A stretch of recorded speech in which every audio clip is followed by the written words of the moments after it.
Welcome to Thinking Thoracic, the podcast dedicated to exploring the advancements in thoracic surgery.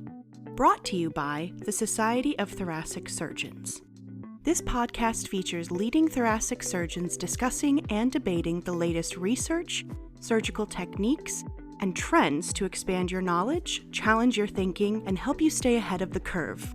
Whether you're a thoracic surgeon, advanced practice provider, researcher, or industry professional, Thinking Thoracic is for you. Let's get started.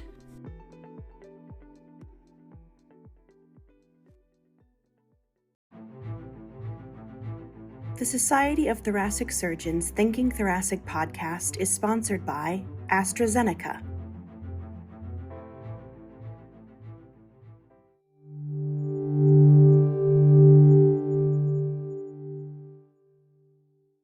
Hello, everyone, and welcome to Thinking Thoracic, an STS podcast. I am one of your hosts, Erin Gillaspie, and it is my absolute pleasure to welcome you. My co-hosts, Hari, Jeff, Jane, and I are so excited to bring you the latest and greatest in thoracic surgery. I am so delighted to be joining you today with an amazing colleague and friend, Stephanie Worrell. Dr. Worrell is a brilliant surgeon, researcher, educator. You guys, in her spare time, she's also an APD. She's a leader in esophageal surgery, and I'm so excited to have her joining me today as one of our post-ASCO download episodes to chat a little bit about the CheckMate 577 and Matterhorn trials. Welcome, Stephanie. Thank you so much. Very excited to be here with you. Okay, so you went to ASCO this year. It was your first time going, which I know is simultaneously exciting, overwhelming, so many incredible presentations. I feel like this year was such a banner year. Give me your post-ASCO impressions. Tell me all about your experience. Yes. So overwhelming and exciting for sure. I really enjoyed how medical oncologists present data. They give great summaries up front, so you don't have to kind of figure out exactly what they're trying to tell you. They have awesome case-based scenario panels, which were really applicable to your practice, like help you actually understand the data and how to use it. So it was really awesome. Way too much data for me to really take in all in like 3 days, but it was really good to see. And awesome that there was so much stuff in esophageal and lung cancer, which is so new, I think, for us. There usually is very little, especially in esophageal cancer, that happens that makes the plenary. So that was very cool. Yes. Yeah. Agreed. I know it sort of feels like this incredible time to be in thoracic. Just across the board, we have attention in the thymic space and some of our rare tumors, and now in a huge, huge, huge way in esophagus, gastroesophageal junction, and lung for sure. Yeah. Very exciting. Okay, so today we've got a lot on our plate to talk about. I'm so excited. So we're really focusing on esophagus and GE junction space, creeping a tiny little bit into gastric. We're not going to talk about that as specifically because most of us don't do gastrectomies as part of our practice, but focusing on sort of esophageal GE junction, really, really exciting. Of course, we're sort of, on the back end now of the esopec trial, really shook up our classic cross regimen. It's establishing a firmer and firmer foothold for the use of FLOT for patients, especially with esophageal adenocarcinomas. And then, of course, at ASCO conference this year, we have the first presentations for the OS of the CheckMate 577 trial. And then, of course, really the first huge presentation of the Matterhorn data, which is really exciting. But let's start out first with our CheckMate 577. Would you mind summarizing this trial and giving our listeners sort of a reminder of what this trial was trying to accomplish? Yeah. So this was a really awesome trial that came out a couple years ago. It was the first event-free survival data that came out. So it was a global randomized trial, which is really neat because sometimes a lot of the ones we're looking at, like we'll talk about, ESOPEC was like a single country. This is global. Yeah. And people were randomized. They got cross regimens of chemoradiation and then randomized to nivolumab for a full year if they had any pathologic disease remaining after esophagectomy versus placebo. And there was a very significant increase in disease-free survival in their first analysis. So 11 versus 22 months. Really great. And so everyone's been getting nivolumab, regardless of if it's T disease, N disease, whatever, after esophagectomy, as long as you don't have a pathologic complete response. So we were really excited to see the overall survival. And unfortunately, if you just look at the overall survival, it looks like it was like a negative study, right? So there was no difference in overall survival. You can see that the event-free survival the difference persisted out to 5 years. That was really exciting. Um, Yeah. but I think what's really interesting and what we should take away is that we are entering into this era of like personalized medicine. We send biomarkers. So, we should be sending PD-L1 for esophageal cancer. So the overall survival in patients had PD-L1 greater than 1% was significantly better than those who did not. And so that's where the improvement really is. And I don't think it wasn't really, I think, powered to look at that for the overall survival. And so I don't know that that will be the, final conclusion. More to come, I think. But everyone who has esophageal cancer, we should check PD-L1. And it makes sense. I mean, we're using PD-L1 inhibitors, but we've never done that for esophageal cancer before. So yeah. Yeah, you're right. And it's sort of interesting, how this trial was structured, right? Because in a lot of the lung, as we first started to see immunotherapy sort of move into this earlier stage space, it was like after exclusively first, and then it was before exclusively, and then it was before and after. But the interesting thing was is for those trials, like if we think about Empower, if we think about 00 and Keynote 091, like we weren't doing chemo radiation before surgery, right? Like these patients were going straight to surgery. Then we made sure that we had, meeting all criteria. Then we're giving them adjuvant. So this is still maintaining this is it's a peri-adjuvant trial or perioperative trial, but we're giving the classic therapy up front. So that's our cross, which was sort of our backbone for a long time. Then we're doing our surgery, making sure it's adequate resection. We are looking at the pathologic response and stratifying by that, which again, to your point about personalized medicine, really important, right? We're starting to think about all those things and then giving them additional therapy, which was a fairly complex regimen, right? Because I think they got it for a year, but initially for the first 16 weeks, it was maybe every 2 weeks, and it stretches out to every 4 weeks. And let's face it, our esophagectomy patients, historically we know that it's harder to enroll and to get that adjuvant phase in, but I feel like it's even more challenging in our esophagectomy patients. And so thinking about a year of additional therapy, man, that's a huge deal, and very, very new for this patient population. Yeah, yeah, it is. And I think we, talk about how immunotherapy is really well tolerated. And actually nivolumab is very well tolerated. But they do have some complications and it's hard to get patients after esophagectomy to take more treatment, which is what we'll cover in Matterhorn too. But I think in the trial, most of the patients make it through the year of treatment. I think the biggest side effect I see actually is that patients get like rashes and diarrhea, stuff that bothers them, but doesn't actually hospitalize them. Sometimes it takes them off of treatment, but the majority of them can get through that year of nivolumab. And then Yeah. sometimes the oncologist will change that up a little bit and do it every 3 weeks instead of every 2 weeks, just because it's a little bit, challenging for them to come in every 2 weeks for those first couple of visits.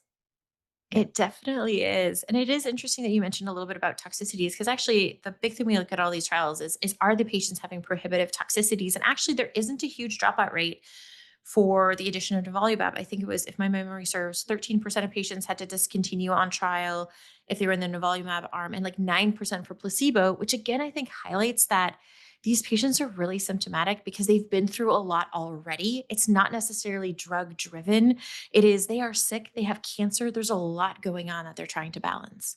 Yeah, yeah. If you're looking at the CheckMate trial, the same thing, like adverse events like happen in the placebo group because these patients are very sick. So it's very interesting. I think it's so interesting as a surgeon to look at because I'm like, there's a 6% rate of like grade 3, 4 adverse events in the placebo. How does that make sense? But you're right, these patients are really sick. And so they aren't all going to make it through the therapy, but they also weren't going to make it, through no therapy, the placebo. So yeah, it's very interesting. Absolutely. So talk to me, because I love that you made the comment of we are all aggressively using nivolumab now, sort of in the aftermath of the original presentation of the Checkmate 577. And I agree. Actually, if you look at some of the single institution data coming out or single network, it's like 92% of people are being offered adjuvant immunotherapy, which is huge because we didn't see that quick of an uptake in some of the other cancer subtypes. And we see something like 85% of patients agreeing to start on it, which is massive. Do you think that's because we've sort of gotten used to it through lung? Do you think it's because we've been so desperate for something new and different in esophagus that we're all just so excited to have something? What do you think accounts for this? Yeah. Yes, 100%. I think we've been desperate for therapy for esophageal cancer. I mean, I'm sure, and like many of our listeners and you and I, when we were in residency, everyone just got an esophagectomy. No one got any Yeah, therapy. We had yeah, nothing. And then yeah, 2012 came out, and then we're like, oh, actually, not just surgery. We should do something yeah, else. And everyone was really so about cross in general yeah, because it wasn't that significantly different than our surgery. So the CheckMate trial was the first time that we actually saw a real p-value that meant something, a clinically significant difference in disease-free survival. So we're happy to give them something else because you see these patients, you do a huge esophagectomy and they recur in 6 months, you know? So yeah. this has been really awesome to have something else to give them. And so I think all of us were like, yes, everyone should have it. Everybody. Yeah. So it's exciting, super Mhm. super exciting. I think there was a little bit of pause after ASCO because, as you alluded to, our overall survival is not hugely statistically significant, right? There's numerical difference, and so that's a really important sort of jargon that we're using now, right? We call it numerical difference, but it might not be, no, it might not achieve statistical significance. It might be because the data is still a little bit too immature. We need more time. Um, but as we're thinking about this and sort of the ongoing sobering statistics that even with these new great treatments, let's face it, our 5-year survivals are still often less than 50%, which is a gut punch every time I read that data. How do we continue to sort of push this needle? How do we continue to make sure the right patients are getting on these therapies? How do we as surgeons participate in encouraging patients to make sure we're giving them these multimodal treatment regimens, setting them up for success, and hopefully getting them through that entire sort of treatment, which is really long now, right? It's like a year and Yeah. a half when you put everything Yeah. together. Yeah. I think setting expectations as a surgeon, setting expectations early, like I tell every patient I see in clinic, like you're going to be getting therapy for the next year and a half. So you have to be ready for that. And so that way they're anticipating it. So if I say, oh, you don't need nivolumab, then that's actually like exciting news for them. They're already anticipating that they're going to get it. And then I think going forward, we're going to have to be a little more selective and just figure out who really will benefit. So check PD-L1. Maybe there's a role for circulating tumor DNA. There's some really interesting research going on around that. Yeah, And I'm sure there's better biomarkers. They're going to really tell yeah, us who would benefit from additional therapy, who's really at highest risk for recurrence. Um, and hopefully we'll have some better targeted therapies. There's stuff with Claudin right now, but hasn't really come out, VEGF. Like there's a lot of other things. I think over the next couple years, it's going to be exciting to see what else we could do to help really improve that survival. Because you're right, the overall survival, it was different, but it was still the best was 46%, yeah, 5-year survival compared to 41% without nivolumab. So both are not that great. Yeah. So we yeah. have a lot of room to improve. Yeah, absolutely. Absolutely. And anything we can do to continue to not only move that mark, but then also sort of quality of life afterwards is such a win for all of our patients. Yeah. Yeah. So now I'm going to delve into something just a tiny little bit controversial because I think everybody has such different opinions on it. And I'm just madly curious what yours are. Yeah. We all debate what the specific outcome for all of our trials should be, right? And I think there's a lot of new and emerging sort of endpoints. I think we've really well established progression free survival in the metastatic space. We're using disease free survival a lot more aggressively in sort of the earlier stage spaces. We're using pathologic complete responses, things like that. And we all debate, what does the patient really want? Because we get a trial like this, we all see the results, we're all expecting there to be a big overall survival benefit. And then everyone's kind of like, well, is this the right thing to do for the patient? Is this the right cost? And we all get biased by what we see for in our own families and our own patients. And to me, I think there's a huge richness to disease-free survival, right? Because this is time that patients have where they don't have cancer, they're not weighed down by that burden.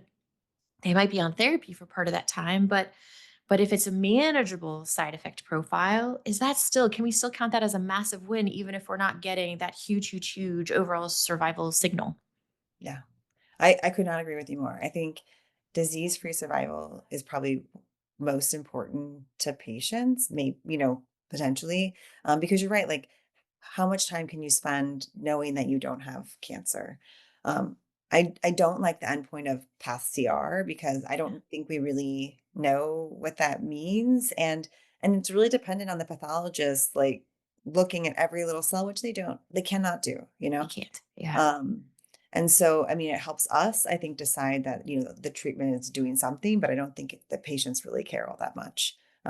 So I agree. I think disease-free survival is probably the outcome that I think is most important.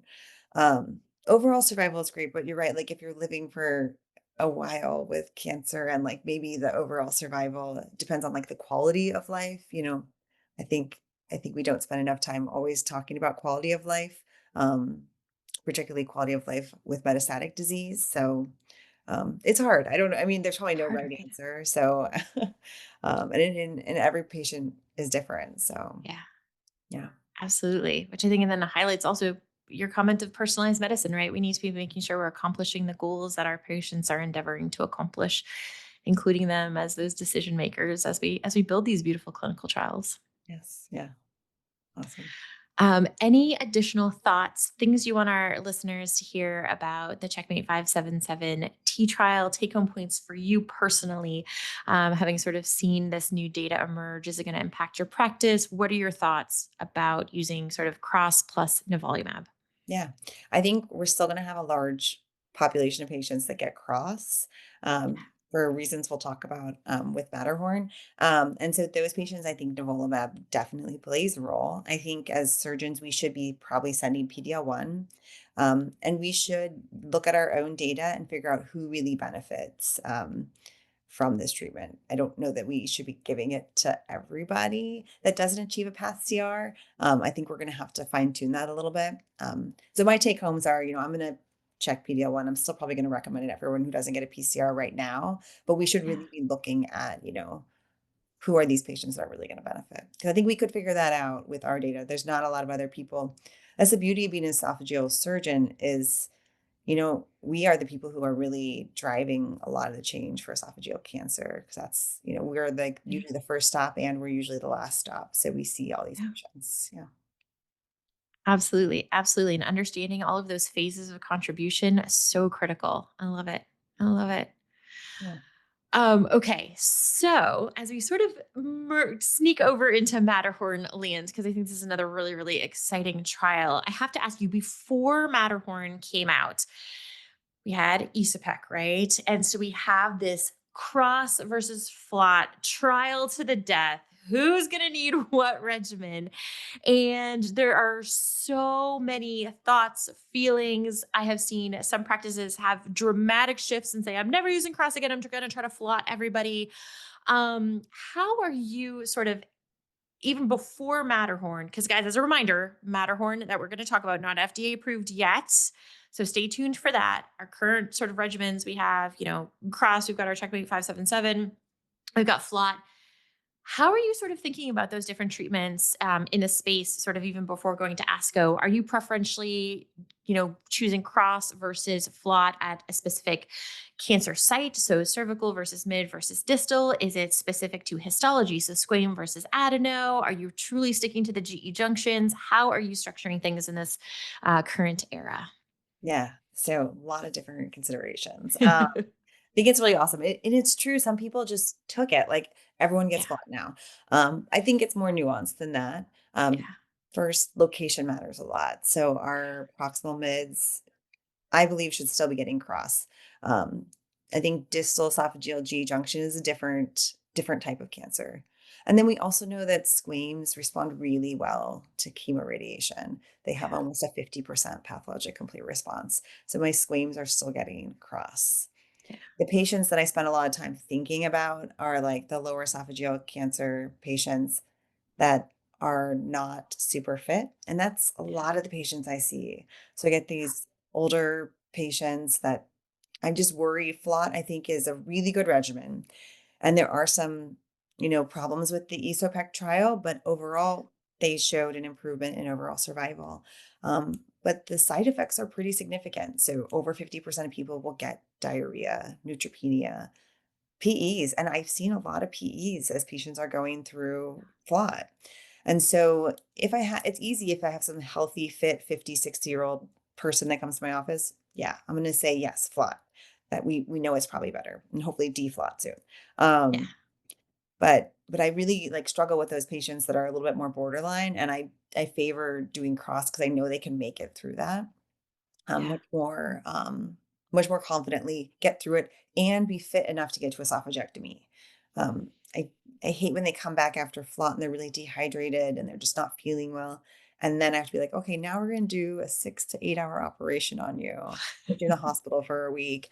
So I find it's been challenging to decide what really is the right answer for these patients. So yeah, which is fun because then we actually get to make Yeah. a big decision for them. So Yeah. yeah, so I think, those borderline high risk patients, I'm going to do cross, especially if Yeah. I'm worried they're not going to make it to esophagectomy from the get-go. And then healthy, fit, I think you could tolerate anything, then I favor flawed. I love that. I'm actually so glad you brought up about the tolerability because it is a big difference. And they really do. They're pretty beat up by the time they get back to you. And I've actually started seeing patients more frequently if they're on the flawed regimen leading up to surgery and trying to intervene with additional nutritional visits. When they have the swelling, screening them with ultrasounds, because Yeah. I've actually found a few DVTs. And I'm almost wondering if we need to have more of those patients just on anticoagulation, prophylactic anticoagulation. Yeah, yeah, no, that's a really good, point. I think, some other surgical oncology areas have really gone to, prophylactic anticoagulation, and we do it after esophagectomy, but I've kind of thought the same thing for this neoadjuvant phase because we've seen a big uptick in those recently. So yeah, Yeah, yeah, for sure.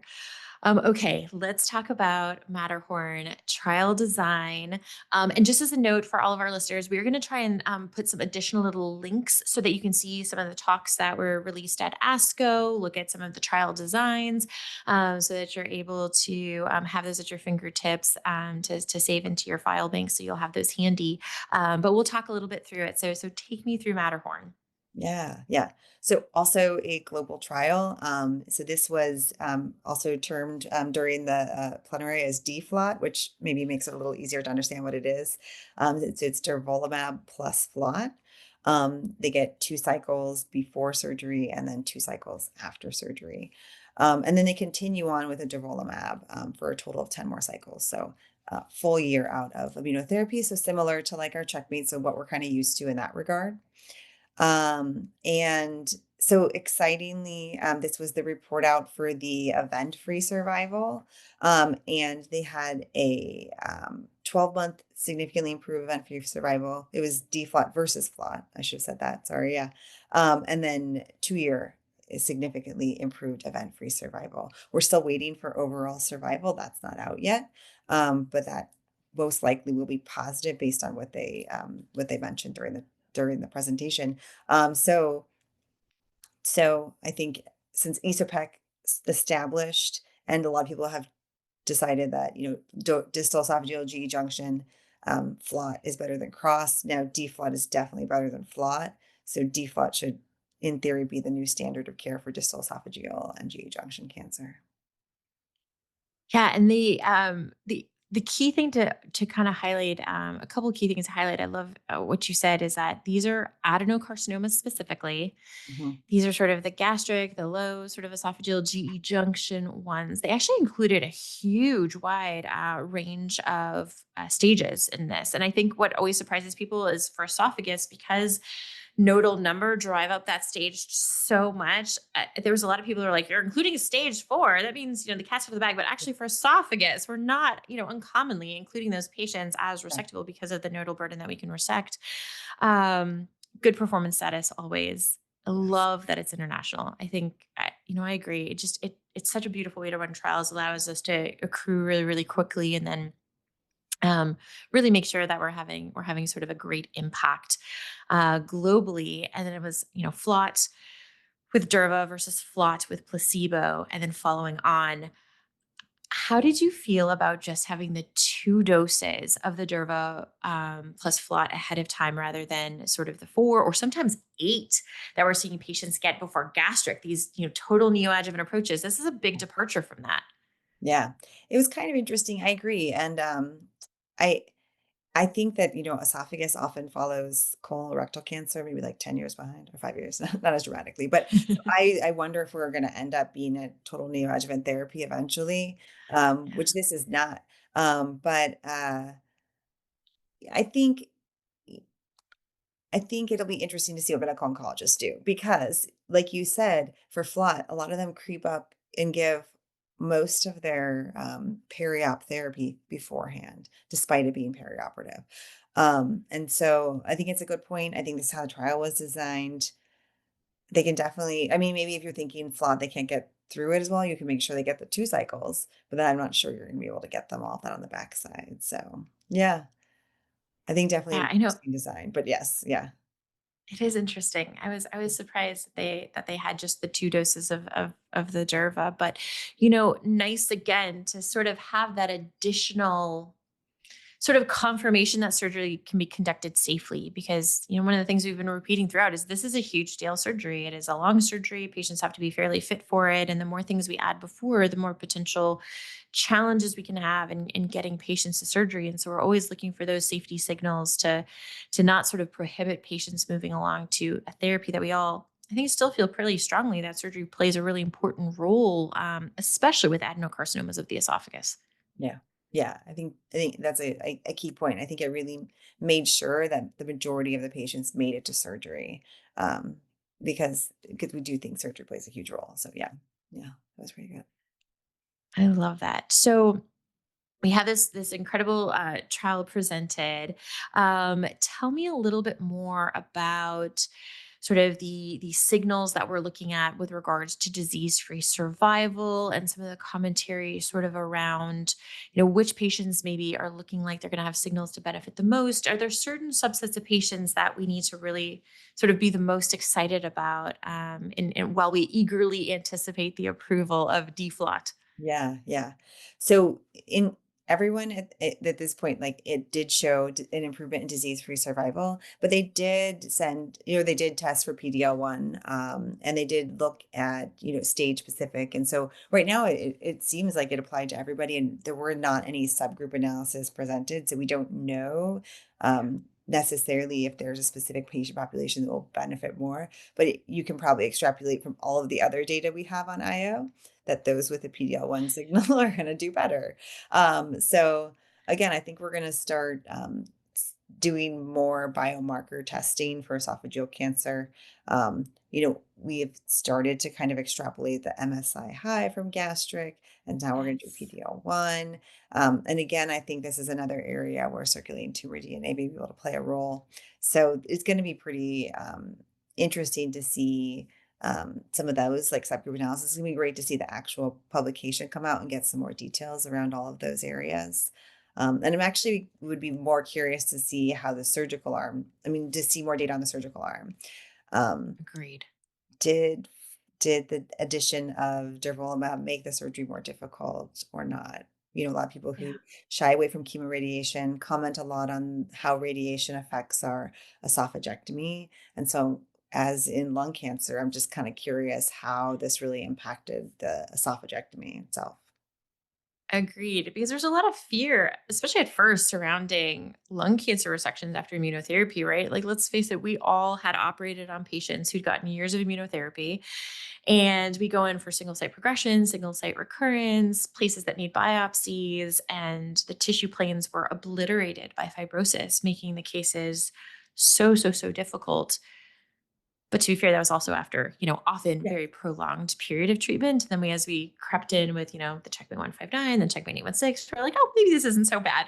Yeah. But there are some cases that still do have quite a lot of fibrosis. They probably do more sleeve resections than I have historically. And sometimes you can run into those challenges. And it'll be interesting to see how that plays out with just sort of the, kind of minimal doses of the immunotherapy and that neoadjuvant sort of arm or phase, I guess, of that treatment regimen and how it impacts that resection. Yeah. Definitely. And because we have that like bulky nodal disease in the celiac, like, is that going to make that lymph node dissection, is that left gastric dissection be really tricky? Is there going to be more like aortic invasion? And there's a lot of questions I have that would be really would be interesting to see when we get more details on like the actual surgical details. Yeah. Absolutely. I think the other big interesting thing will be to see how people are approaching surgery. We learn a lot, I think, sort of internationally about how everybody's conducting their surgeries. So with some of the lung trials, we realized that actually a lot of these complex cases are still being done open to keep patients safe. And then, with the earlier stages of disease. And then as people get a lot more comfortable, we see more and more patients being resected minimally invasively. It'll be interesting to see if we see a sort of a little bit of an uptick in open esophagectomies again, sort of in this changing neoadjuvant, periadjuvant paradigm, new drugs being introduced. If people are going to start saying, "Hey, let's go back to open temporarily," to see how the tissue planes are being impacted. Yeah, and even approach, it's so different. Like if you some of the criticism from Cross originally was that there was a lot of transhiatal esophagectomies. Yes, So yes. yeah, it'll be interesting to see was it really what we consider to be the best oncologic approach to esophageal cancer. So yeah. Absolutely. It's so interesting that, there's so many people on both sides of that argument. I sort of Yes. love it because you have your diehard transhiatals, you have your diehard sort of Ivor Lewis's, and then everyone agrees that occasionally you need a good McEwen.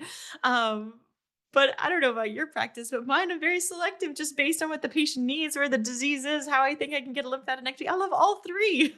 Yeah. Yeah.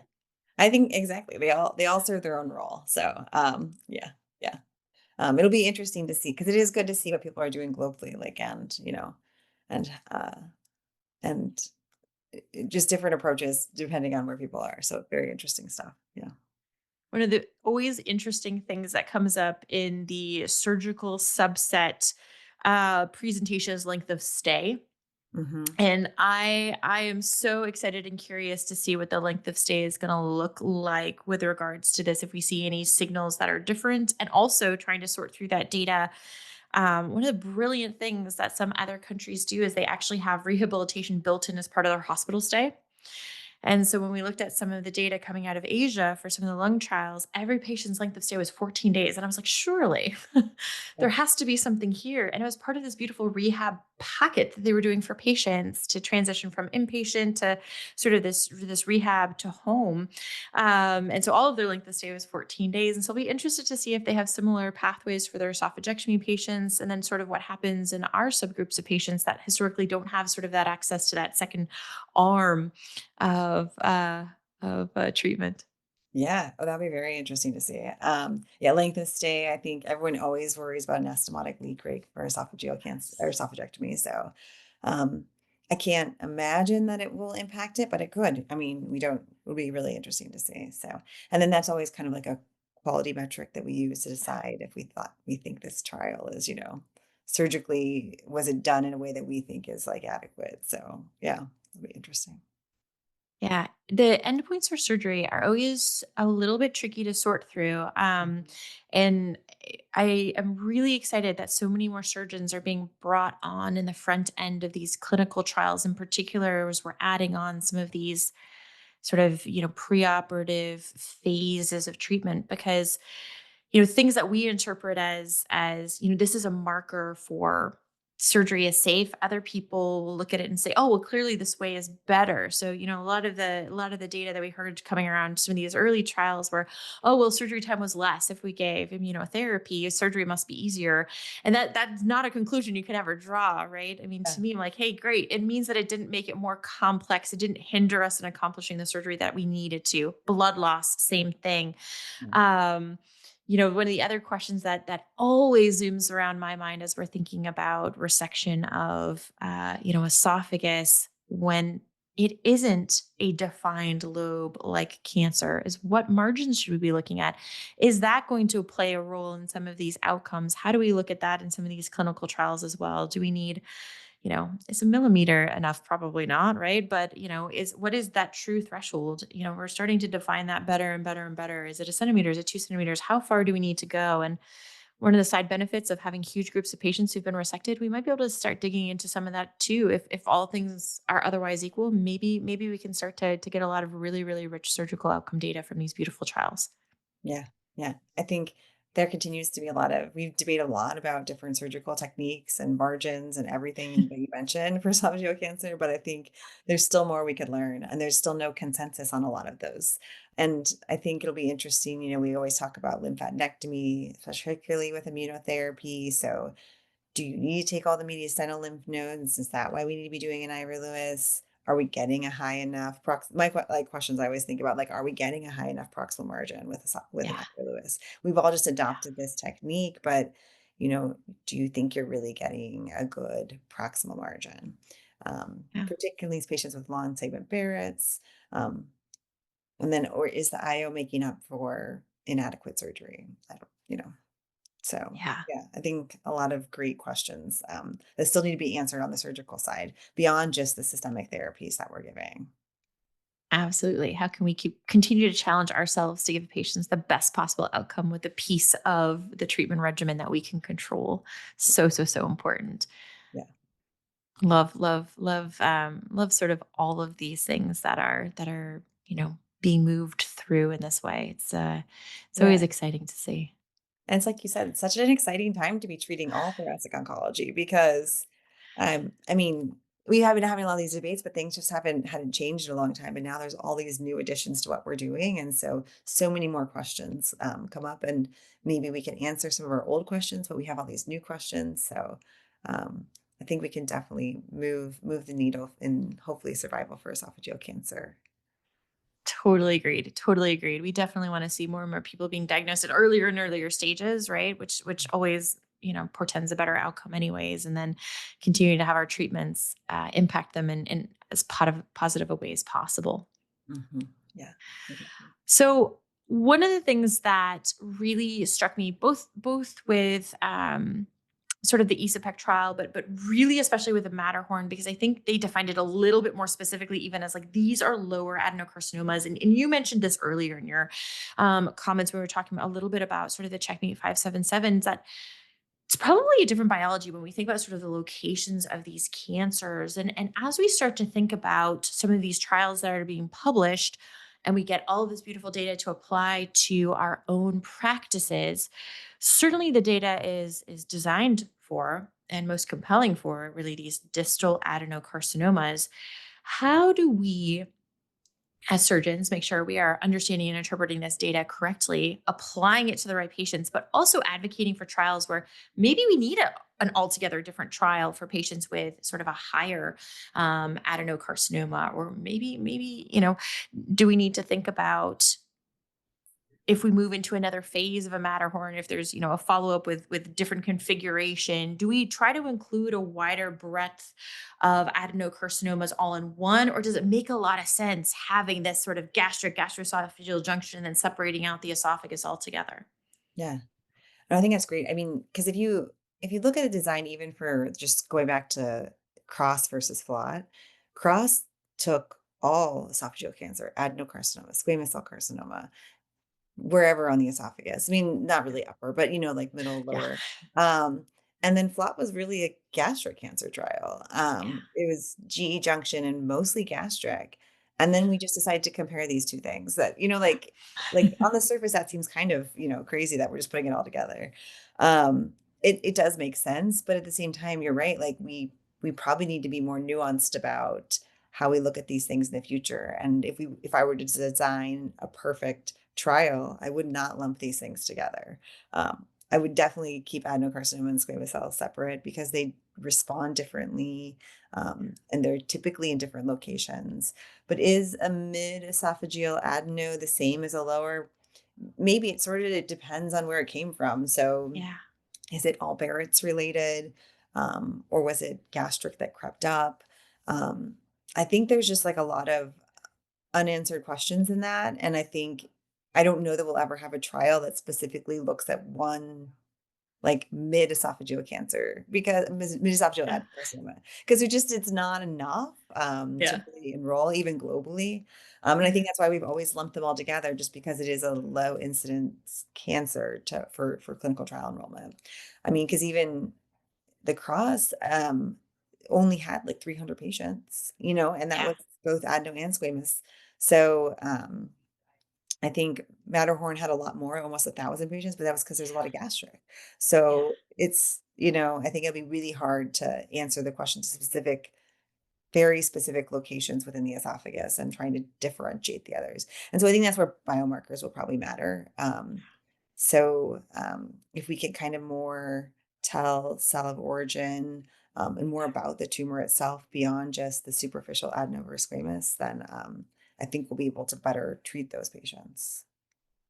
I agree. I agree. And there's certainly no question in other cancer types, panels that are starting to emerge that can predict responsiveness to things like even chemotherapy, right? But also immunotherapy. Like we know that if you're, keep one in SDK11, you're less likely to respond if you have a really nasty mutation, like a ROS or a MET and something like that, where you're much more likely to respond, right? And so I think you're right, starting to understand sort of the biomarker picture and putting together prediction modeling to say, yeah, we think you're going to get about this much benefit in this location. But until we have that, I have a feeling we're going to be seeing, I'm calling it flot creep. I think that we're going to see flot creeping up Yes. the esophagus. And I think it'll be really important to continue to collect real world data, maybe pragmatic trials. So maybe this is a call out to all our thoracic surgery colleagues. Maybe we need to start a registry and start looking at how our patients do, how we're treating them, what challenges we're seeing as we try to get these patients onto these new and changing regimens.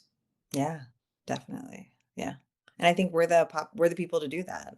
So I think that's a really, really important point. Yeah.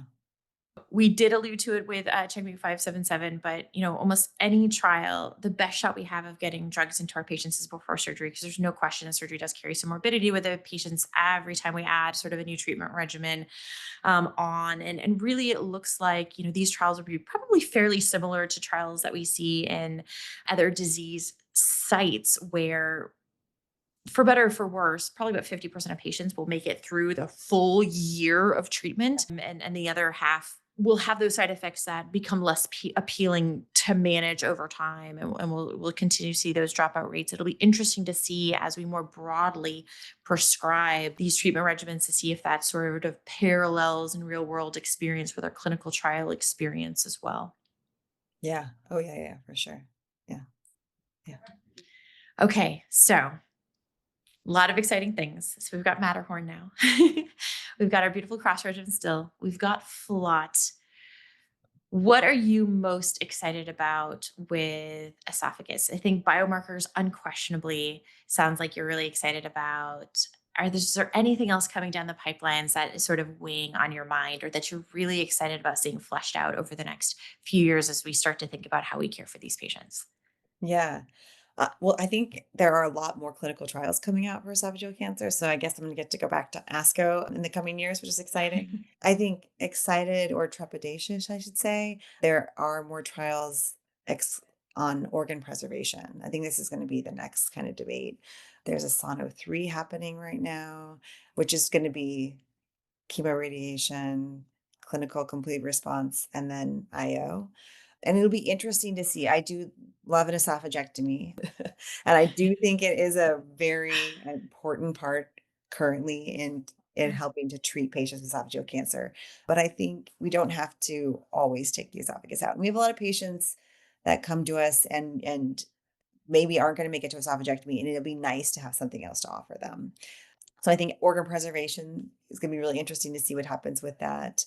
All these clinical trials that are coming out, I think there's so many exciting things. I could keep going on. I was going to say advanced endoscopy in the era of like early stage Yes. cancer. Like, are I we love it. going to be able to Yeah. there's some trials that actually combine endoscopic resection with systemic therapy.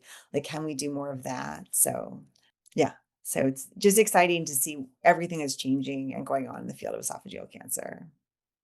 Agreed. Agreed. I agree. The organ preservation piece is really interesting, really exciting, Yeah. especially because there are a lot of people, for better or for worse, who come in with and they're never fit for surgery, right? Like we meet them and they're unfit for surgery. We send them to rehab, we do all things.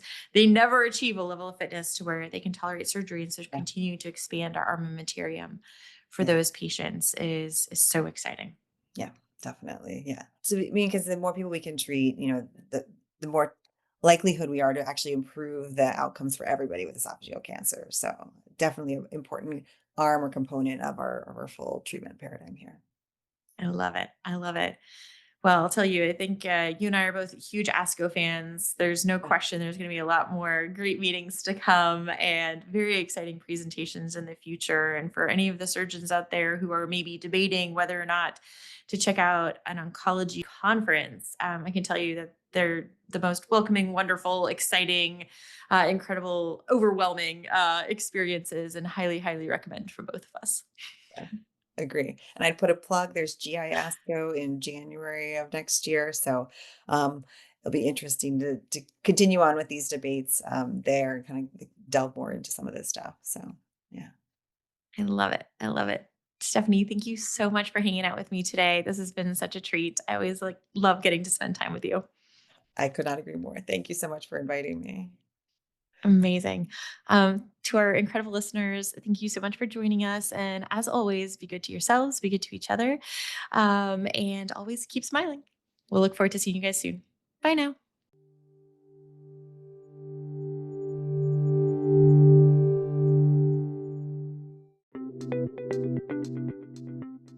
Amazing listeners, thank you so much for joining us today. If you have enjoyed the conversation, please be sure to follow Thinking Thoracic on your favorite podcast platform so you never miss an episode. Your support helps us to continue to grow, improve, and to bring you the most insightful conversations. And if you have a moment, we'd love for you to leave a rating or review. It really makes a difference.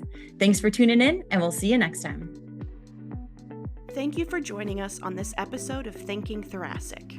The opinions expressed in this podcast are those of the participants and do not necessarily reflect the views of the Society of Thoracic Surgeons.